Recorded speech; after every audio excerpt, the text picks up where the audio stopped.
স্বাক্ষর জাল করে ঋণ পুনঃতফসিল চেষ্টার ঘটনায় নাগরিক ঐক্যের সভাপতি মাহমুদুর রহমান মান্না সহ ৭ জনের বিরুদ্ধে মামলা হয়েছে। মামলায় ইসলামী ব্যাংকের চেয়ারম্যান ড এম জুবাইদুর রহমান, নাগরিক ঐক্যের সভাপতি মাহমুদুর রহমান মান্না সহ ৭ জনকে আসামি করা হয়েছে।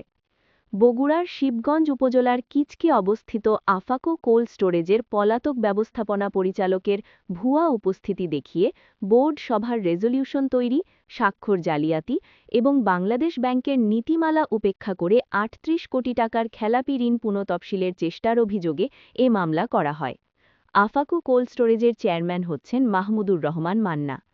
গত ১১ ডিসেম্বর বগুড়ার শেরপুর উপজেলার খানপুর ইউনিয়নের গোপালপুর গ্রামের ব্যবসায়ী মিল্লাত হোসেন এ মামলাটি বগুড়ার অবকাশকালীন সিনিয়র স্পেশাল জাজ আদালতে করেন।